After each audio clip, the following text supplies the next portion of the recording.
Hey guys, this is Sarah with The Painted Farmer, and today we're going to be painting the state of North Carolina. Make sure you head over to Facebook and give my page a like at The Painted Farmer. Before we get started, let's get our workspace ready. You're going to need a tablecloth to cover the table, a glass of water for your paintbrushes, a plate for your paint, and make sure you're wearing a smock or old t-shirt that can get dirty, because once this paint dries, it will not come out. So before we get started, if you've ordered a paint kit from me, you're probably going to want to take it out of the container and pour it onto a plate just to make it easier to put your sponge in. So when we're painting, we're going to want to paint thin because we can't add any details on top of what we've painted until the background is already dry. So just start at one side and go all the way to the other side. Make sure you're going all the way over, not just painting little bits like this. Make sure you're painting thin, and make sure that your strokes are all in one direction. We don't want to go up and down and side to side and diagonal. Some of you might feel compelled to go with the grain of the wood, which is fine. You can go diagonally if that's the way that the grain is and your cutout. For me, I'm just gonna go from left to right. And it's okay if you can see your wood through the paint. If that bothers you, after this coat dries or after you blow dry it, you can do a second coat.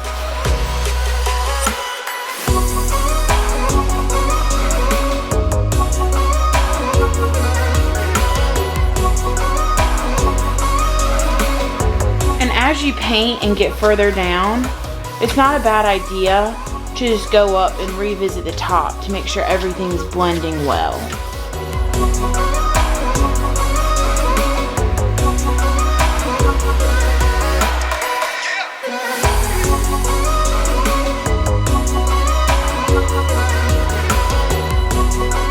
So now that you have your whole design painted, you're going to want to blow dry it. And you can set it on the hot setting or the cool setting, it doesn't matter, just make sure it's on high.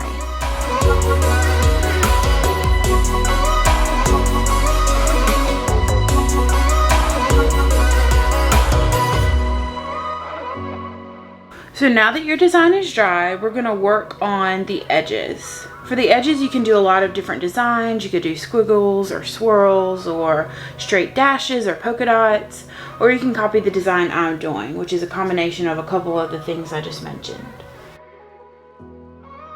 Now this part should not be stressful. It doesn't have to be perfect. It's just one kind of curly line and then 3 dots.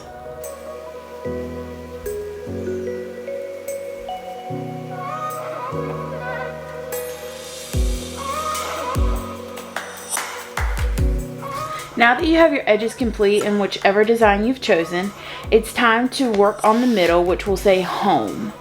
When I go to paint parties, a lot of the ladies say, no, I can't write, I can't paint and write, I can't do lettering when I'm painting, but you really can, and I'll show you a few simple techniques to help you. I think it's best to first practice on computer paper. Now some of you might want to write home like the example picture shows, or you could write your last name or put your family initial. If you just want something straightforward and simple, you could choose this design and leave a space in between the H and the M if you want to use a heart in place of your O. If you don't feel confident with making a heart, you can also practice painting this on a piece of computer paper. So that's one very simple way to do it. If you want a different style, you could do lowercase cursive.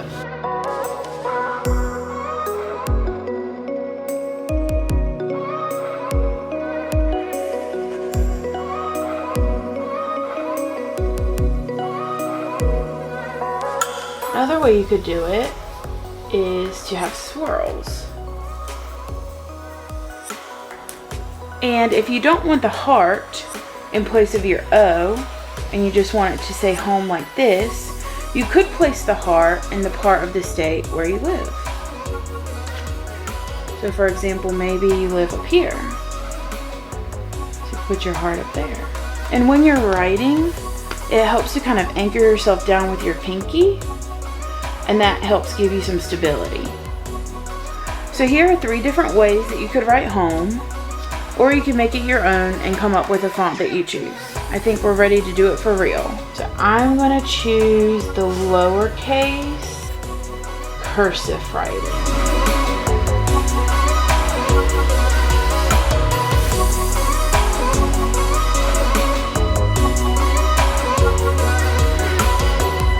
And some of you may be thinking, oh, you make that look so easy. And it is easy if you just practice. Again, if you don't want the O in the middle, you could replace it with a heart. For me, I would like to have a little heart at the end.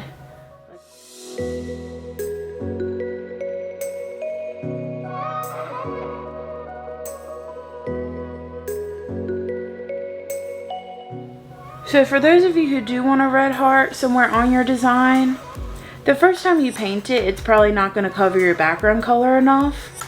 It's still going to be kind of see-through when it dries. So after your first coat of paint, go ahead and blow dry it, and then add a second coat.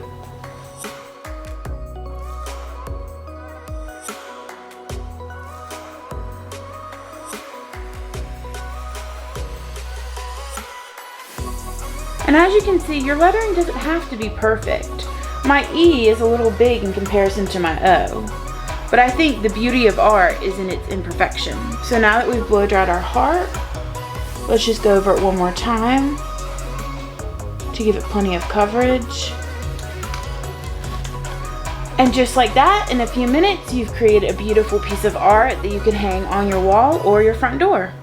Thanks so much for painting with me. If you guys had fun, make sure you give this video a thumbs up and be sure to visit my Facebook page, The Painted Farmer.